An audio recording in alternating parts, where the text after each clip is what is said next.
Hello, everybody. Welcome to Planet FPL, the world where everything revolves around fantasy club, world club cup competition.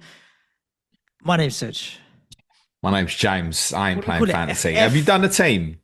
FWCC. Is that what it would be? FPL is Fantasy Premier League. Fantasy World Club Cup. FWCC. Planet, whatever. You're not I giving it the haven't. sell, are you? No, James, I have not done a team, but don't worry, I won't miss the deadline. It's not until Saturday, is it? I won't miss the deadline. It's not till Saturday, is it? Well, the fact that the first game kicks off at 1 o'clock in the morning, it's Saturday night going into Sunday. That's also true. I didn't think about time difference, James. You are right. You probably should be okay. Your deadlines most days, I will presume, will be 5 p.m. as that's normally the first kickoff time. Okay. Good. Most days. If people have come here looking for fantasy content, you are not going to find it. I'll be very, very honest. I've not looked at the game at all and have no intention of playing it. We're going to have a little discussion about how we feel about the tournament. Now, on our Money in Football Patreon podcast today, we're going to have a little bit more of a focus in terms of some of the money numbers behind this tournament. And we're just going to kind of highlight a few things on all of the teams as a very basic kind of introduction for people who might not have an interest, know not a lot about many of the teams involved. A few things, a few facts on a few teams to keep an eye on. Firstly, I put a poll out on Twitter this morning, which was only left open for an hour, just to gauge the feeling of interest ahead of this podcast. And I asked the question ahead of today's podcast, how are you feeling about the Club World Cup? And I gave 4 options. I'll watch most games. I'll watch some games. I'll have little interest. I'll avoid it completely. 4% said that they intend to watch all games. I imagine if this was an international World Cup, that number would probably have a 0 after the 4, probably. I'll watch some games according to 24%. I'll have little interest, said 45%. I'll avoid it completely, 27%. That suggests to us that roughly around about a quarter of our followers actually give a shit about what's about to happen here. I think that will change after the group stages a little bit. I do think that will change after the group stage. I think that happens in World Cups and things like that anyway, naturally. I mean, look, you're talking about an engaged football fan there. And I suppose the interesting things like World Cups comes from the non-engaged football fans. Like once you get to quarters and semis, even like my missus is going to start watching some of the England games. Should we be in it or what have you? And most people sit down and watch the World Cup final. I would hazard a guess who have any interest in football. So I do think the interest will increase once we get out of the group stages. But that response, truth be told, doesn't particularly surprise me. No. Why do we think it is, though? There are a number of reasons behind it, because obviously in preparation for thinking about this podcast, I did ask myself, how do I feel about it? And when I strip back some of the, I don't know if you'd call them biases, but kind of anti-FIFA sentiment within me and anti-money, corporatization of football, everything being about a profit and so on. When I strip back my frustration around the amount of football that is shown and people have to play, the players have to play, do I think in theory having a club-based competition with teams all around the world is a good thing? I think yes, it is, because when do clubs from different continents get to ever compete in any kind of competition? It's quite normal for nations, right? With Euros and the World Cup is different continents, but nations play against each other. It's not as common for clubs from different continents to ever come across each other.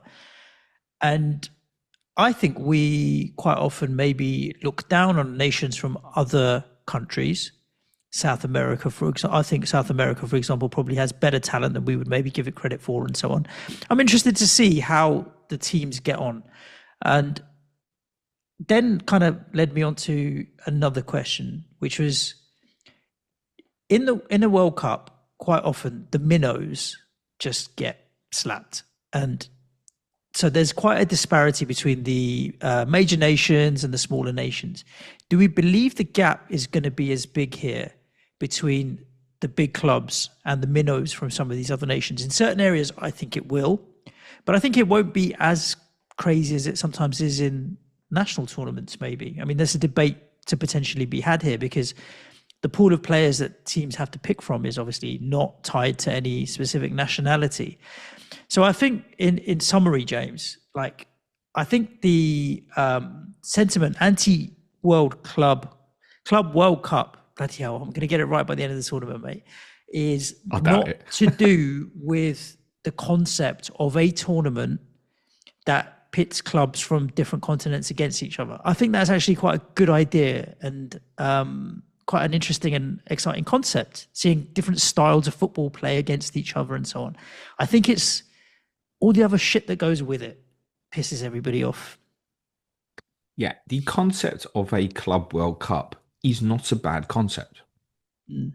I think one of the real mistakes about this is that it's happening now rather than, do you know what? This is going to be our plan from 2029. Like the whole thing just felt so rushed.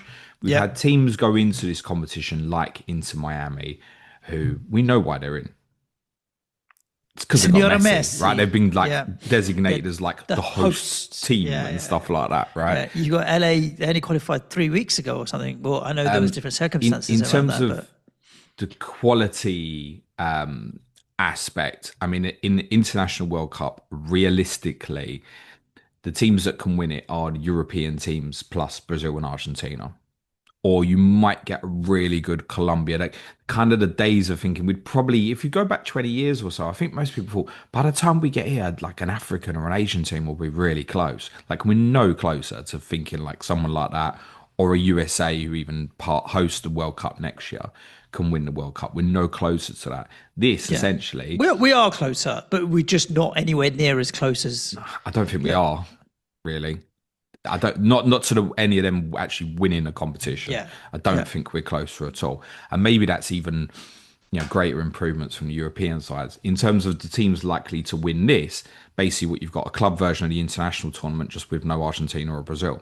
Because they don't think it's realistic to think that a Boca Juniors, a River Plate, a Botafogo, Palmeiras, any of these South American teams in it will likely push any of the European teams too far. Could one of them get to a quarterfinal or a semi-final? Yeah, but I think we looked at something that Opta analysts have done in terms of projections for teams to win the tournament, and I think outside sort of 7 or 8 teams, they don't give teams more than kind of like a 0.3% chance of winning Yeah. the tournament. I think you're looking at Right. a 1 to 2% Yeah. overall of The it top being a 11, non-European winner.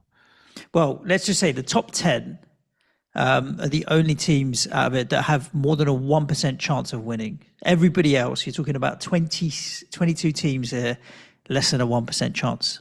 And this even factors in that I think, particularly early on in the tournament, some of these European teams might kind of ease themselves into it, almost like a Yeah. start of a pre-season. Some of these teams are on their knees, knackered. Some This of is these it European as teams, well. And, particularly, and and you'd again, still go, it's yeah, it's still them. too much football, timing of the tournament, all the razzmatazz that's gone with it, stadiums got announced late, all of this stuff. FIFA are clearly here to make money. I mean, they are with every tournament that they run. And that's the frustration, I think, with it for people. I think if we start seeing some really good quality football, I think people will get sucked into it pretty quickly. Yeah, potentially. Do you know where to watch the games? Down a pub? I'm not No, sure you will. I'm not sure do you most know pubs will what? have it on. I thought about this yesterday, and I just worked off the assumption that it was on Sky in the UK. It's not. TNT? We'll talk about the financial on this more, but DAZN paid a billion for it, basically. And they're going to show all the games. That's free to air. All you need to do, and I checked on this last night, I did it myself.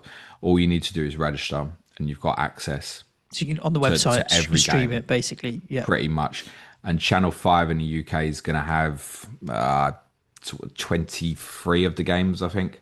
They've got like a semi, the final, 2 quarterfinals. They've got games all the way through the tournament. I know they've definitely got Chelsea and Man City's first 2 games next week as well. I had a look through their schedule. So a lot of the games are on Channel 5 as well. So they are free to, but that almost sums it up, doesn't it? You're like, oh, I thought it was on Sky or. Yeah, yeah. that it doesn't feel like, and maybe because DAZN is particularly for us here in the UK, is kind of a new channel to us that many of us won't have watched I before. mean, in America, it's much more established. It's not in our psyche. Oh, how am I actually going to watch the games? I don't know. Yeah. I haven't thought about it. So yeah, you can go to the zone and register there. That's all you have to do is like pretty much put in an email address. They're targeting Suj of having 1 billion users in the next decade. The Zonar. Yeah, that's their target. Which, for context, Spotify It's don't have that 10% of the many. planet. Spotify don't have that many. It's 10% of the planet, Chase. And when you consider like what percentage of the population of the planet live in India and China, yeah, I think that's a bit optimistic, the zone. I think, unfortunately, I would sum it up like this in terms of my interest. I am way more likely to watch England under 21s tonight than I am to watch the opening game. Okay. Now, there is an element of it being 1 o'clock in the morning, but it's 1 o'clock Yeah, yeah. in the morning on a Saturday night. I'll probably still be awake, Okay. but I don't think I'll make the end. I'm not that bothered. I'm not going to think, oh, I'll record it. Even though Messi's playing, I don't think, oh, I'll record it and watch it in the morning. No. And there's also things like, I think Infantino himself, more than Cristiano Ronaldo, has been trying to push to get Cristiano Ronaldo to play in the tournament. It does feel like everything in it has been a money grab. And to Yeah. get the teams to give a shit about it, again, we'll talk about this more on our Money in Football podcast.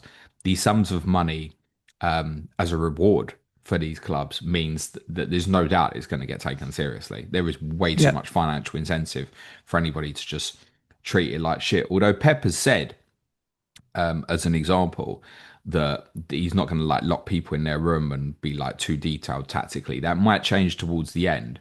And they've also got a group that they should absolutely breeze through, as we'll cover. But I think you might get a few of the European teams kind of stroll through the early stages, and then intensity might kick on a little bit later towards the end. Yeah. 32 team tournament, James. We've got 8 groups of 4 to kick us off. And you might as well enjoy this format, because obviously the International World Cup has changed, as you know, to 48 teams for next summer's World Cup. And this, when it happens again in 2029, which of course doesn't have a host at the moment. Don't be surprised if it's in America again, by the way, and I'll cover that later on. It won't be 32 teams next time. Yep. Expect this, every possibility to be 64 teams, I would say, next time. I thought you were going to go in at like 48 or something like that. It'll be at least that. I wouldn't be 48 is surprised the if minimum. it's 64. There's plenty of talks now to try and push for the International World Cup in 2030 to go to 64 teams. There's a big push for that to happen. And in terms of the club, the thing is, the difference with the internationals and the club is quite interesting. Is with international, we know it's kind of more about getting a global involvement of everyone having more teams in. In the Club World Cup, you're looking at the problem with this is the amount of big clubs not involved. Barcelona not in it. Liverpool, Man United, Arsenal, my team, your team, Such. There's plenty others from around Yeah. the world. You're like, there's some massive teams not in this who could potentially win it. Like that's very rarely in an international World Cup. You might get someone like Italy pisses it up the wall and don't qualify, and you're like, oh, that's weird. One of the best nations isn't there, but Yeah, that's it. Just one. yeah. With the One Club or World two. Cup, you're like, there's 10, 12 teams here who ultimately would have a better chance of winning the competition, no doubt.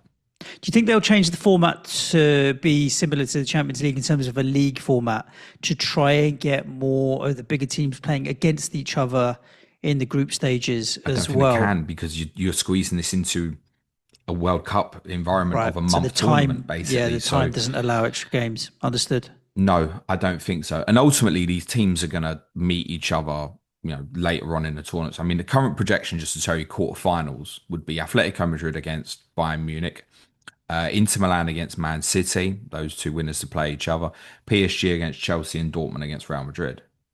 That would be the current projection of the final eight. Oh, all European. Absolutely. Yeah. I'd say there's probably only really, and listen, I'm sure someone will piss it up the wall, but realistically, in terms of like projections to go through from European teams, I would say Salzburg would be favoured just about to go out, with Al Hilal probably being ahead of them in Group H. Other than that, European teams should pretty much go through. I mean, I'd say Benfica are at a little bit risk if they don't deal with Boca Juniors in their first game.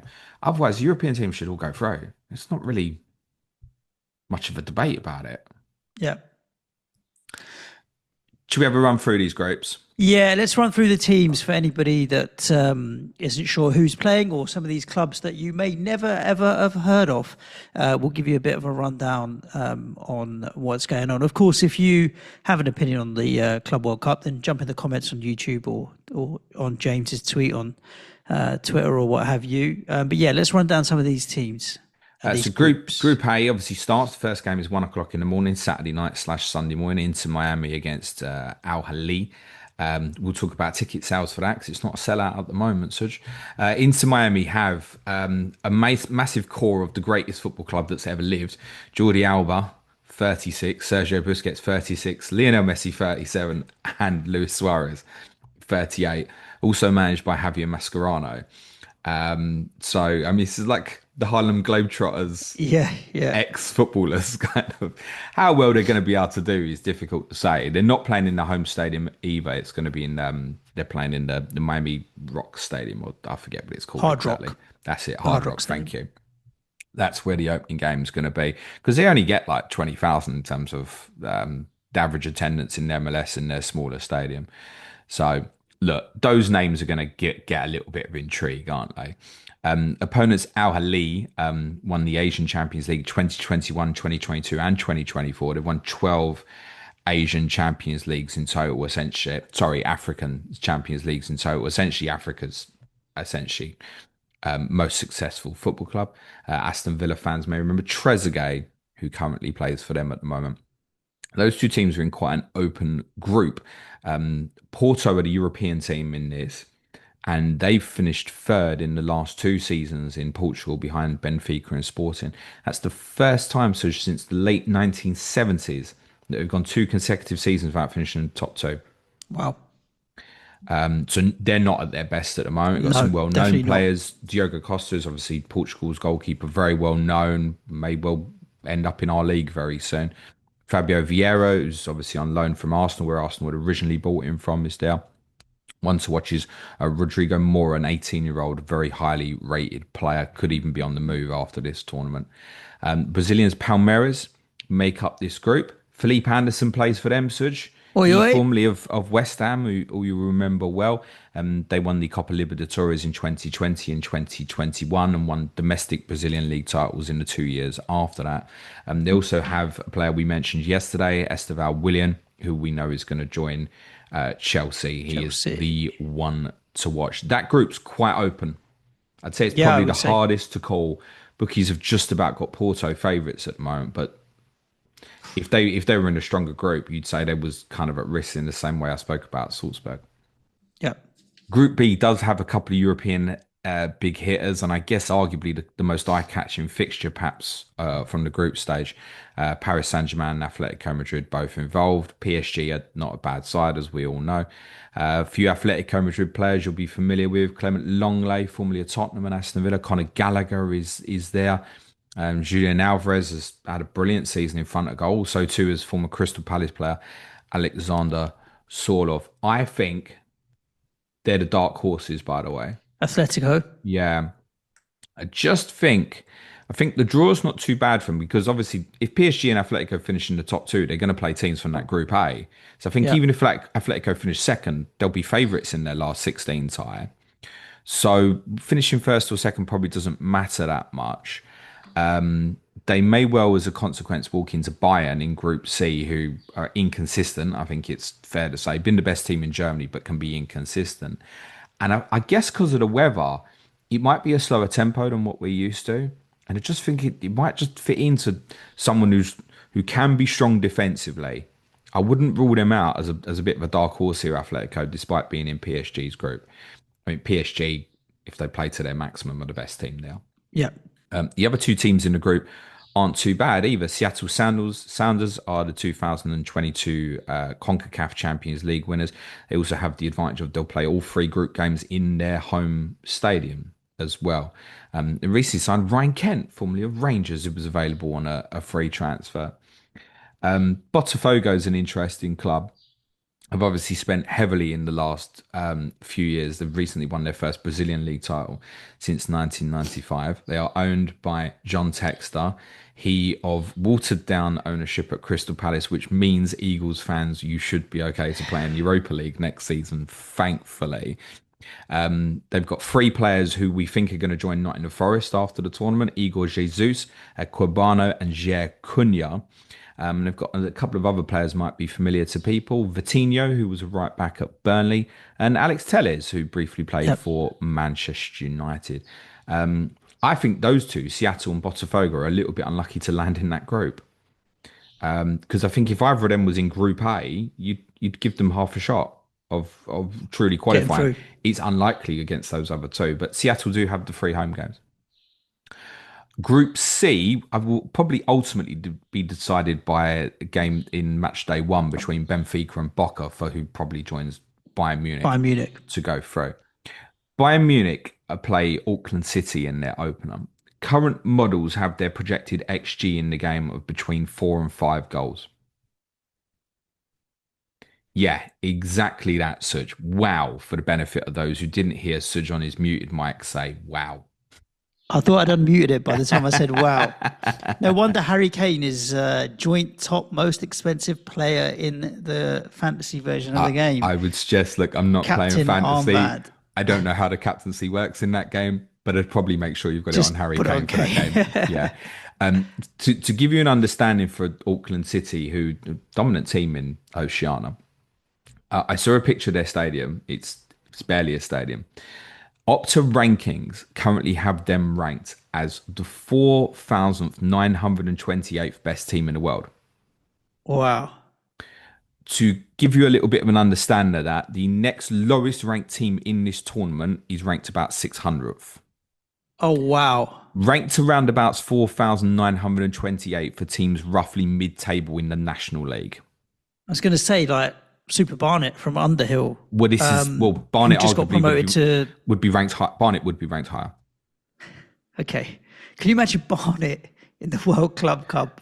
Well, can you imagine? Look, good luck to Auckland City, but they may well end up being like proper Whipping whipping boys. boy. I think, look, Yeah. to say that an XG model has got Bayern kind of projected at between 4 or 5 goals in a game before it started gives you an indication that there's going to be a big disparity between those two teams, which, as I said, makes the Benfica and Boca Juniors game in match day one really important because the loser's going to be in massive trouble, you would think, because they'll all think they'll beat Auckland City. So then it comes down to the results against each other.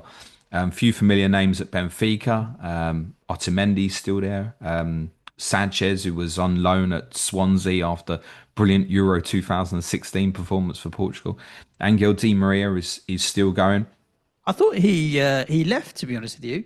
It's- Angel Di Maria. He's there. Yeah, there was a alert I had at the end of the season that he went back to a club in Argentina, but clearly Okay. not. Maybe he's I'm going. pretty sure he's in the Benfica squad. I saw. Yeah, I think he maybe he's going after the World Club Might Cup. The be. deal's done and he'll go at the end. Boca Juniors evokes something I think in the average football fan. La Bombonera, Brazil, the blue kits similar with the to yellow. Brazil. Yeah, Yeah, it evokes something special in it as a club football team. However, it does currently, I'm afraid to say, look a little bit like a Manchester United retirement home. Sergio Romero is a keeper. Got Marcus Rojo plays for them, used to play left back. And Herrera is there, and so too Edison Cavani as well. A name to keep an eye on during the tournament may well be Milton Delgado, highly rated midfield player. Yeah, that Boca Benfica game is going to be really important. that's the first game I think for them. It Yeah, is. I did write it down. It's Monday, 11 o'clock. That's one I'd probably PM, AM. 11 p.m. All the games are 5, 8, 11, and 2, with Right. slight variances. You might get one or two at 7 p.m. or 2 a.m., I believe. I said to you before that the 11 o'clock slot is probably the one where I'll catch the most. So I will try and watch that Monday night, Boca and Benfica, actually. Group D is Chelsea's group. They're in there with Flamengo, Esperance de Tunis from Tunisia, and Los Angeles. LA obviously qualified, the last team to qualify. They beat Club America from Mexico in a playoff. After Club Leon were thrown out, they did appeal to Court of Arbitration for Sport, but their appeal was upheld. They were thrown out because the ownership overlaps with the club Pachuca, who are Yep. in Group H. So they've been thrown out, unfortunately. LA have Hugo Lloris in Yep. goal, and Olivier Giroud also plays for them as well. A few familiar names at Flamengo, the Brazilian club. Alex Sandro, people might remember having played for Juventus. Jorginho has just joined them from Arsenal. They were the Copa Libertadores winners in 2022. And the Tunisian club, Tunis, are the most successful club from that country. They won 34 league titles and just recently won their first ever domestic treble. The goalkeeper, forgive my pronunciation here, Amanullah Memich, is a 20-year-old who's been linked with a number of clubs in Europe. Group A is Inter Milan's group. E. But yeah, Group E, sorry. What did I say? that's right. A. It was a Cockney. No, It was no, a no, Cockney no, no, E. no, no, no. A. Group A. Group A. A. Yeah. Group E, no longer with Simone Inzaghi, who is still a part of this tournament, though, as we'll get on to. Christian Kivu has taken over Inter Milan. Obviously, interesting to see whether they change system or tactics at all. River Plate, another famous name from world football in Inter's Yep. group.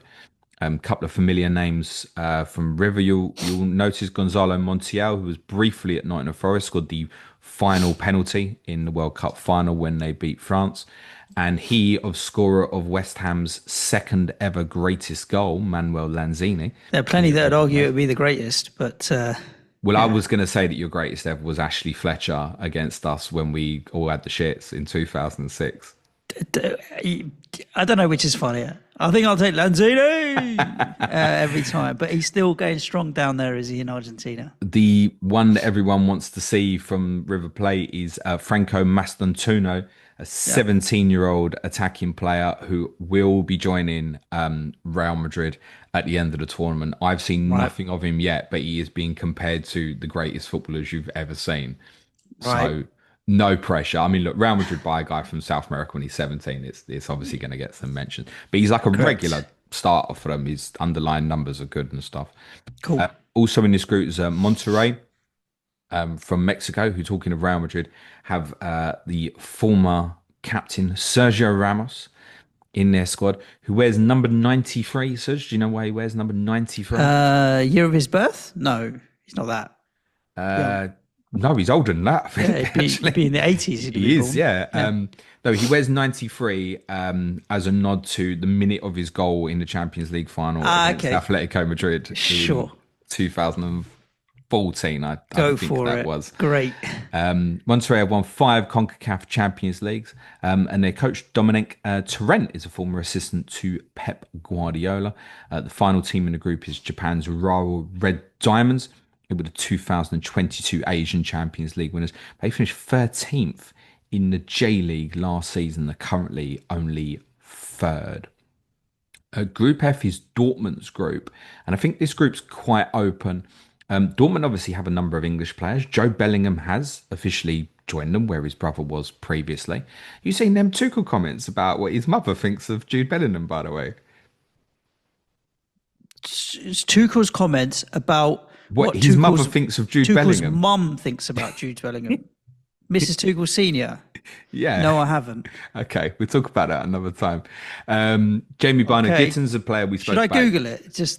Yeah, go on. Oh. Jamie Byner-Gittens is there, and Carney Chukwuemeka, also formerly at Chelsea, is also at Dortmund. Former Brighton legend Pascal Gross is obviously part of the side as well. They are the only side in the competition not to have won a domestic or continental title in the last 4 years who will be at the tournament, except, of course, Inter Miami. Fluminense are in the group as well. They were the 2023 Copa Libertadores winners. They were obviously handsomely beaten by Manchester City in the Club World Cup final a couple of years ago. They finished 13th in Brazil last year. And Thiago Silva, now 40 years of age, is marshalling their backline. Suj is unmuting because he wants to talk about Thomas Tuchel. No. I thought she just doesn't like him. Okay, he's a moody guy, bossy guy. Okay, understood. Also, the HD are in the tournament. They've won the last 3 Korean League titles. And Mamelodi Sundowns are interesting teams to keep an eye on from South Africa. All the other African teams involved are obviously North African. They've won Yeah. 8 successive league titles in South Africa, and they're investing quite heavily. They've even bought a few South American players. One to keep an eye on is a local African player. Kutlawano Letakaku is a 19-year-old forward to keep an eye on. That group's quite open. I wouldn't be surprised if Mamelodi or Olsen managed to make it through in that group. And Dortmund are nowhere near as strong as they've been Right. at all. Group G, very difficult to see Manchester City and Juventus not finishing as the top two in, despite both of those clubs' troubles this season. City's 25-man squad, when you saw it announced, you went, yeah, that's strong. Jack Grealish obviously has been left out of that squad. Yep. Well, he's moving on this summer, isn't he? So give him time to find another club. Juventus have some former Premier League players people will be familiar with. Leeds fans will not like the reminder of Weston McKennie. Douglas Luiz, who obviously joined them from Aston Villa, heavily linked with a move back to the Premier League this year. And Lloyd Kelly, who Bournemouth and Newcastle fans will remember with mixed fondness, is also part of Juventus' side at the moment. The makeup of the group is the United Arab Emirates club Al Ain. They have Rui Patricio, former Portuguese goalkeeper, in their ranks. They're the 2024. He must be quite old now as well. Yeah, he is. Yeah. Asian Champions League winners. And I also noted in them when I looked through their squad list that they have a player called Gino Infantino. You can make any relation? I don't think so. No. Okay. But those who are suspicious, if they start doing well, you might want to be suspicious about it. The other club in Group G is Wydad, which is a question that I've said many times in my life. Wydad Casablanca. Nordin Amrabat, formerly of Watford, is at the club. Yeah. They finished third in the Moroccan League last year. And Group H has Real Madrid, full of Trent, who we now know is going to wear number 12, and Trent on the back of his shirt. Obviously, Dean Howson joined from Bournemouth. I'm very intrigued to see how they set up under new manager Xabi Alonso. Al Hilal may well be fancied to get out of this group with them. They have some names that will be very familiar to you and have qualified as virtue of being the Asian Champions League winners from 2021. João Cancelo is there, Koulibaly, who was at Chelsea, Milenkovic Savic, who feels like he's played in the Premier League, but I promise you never did.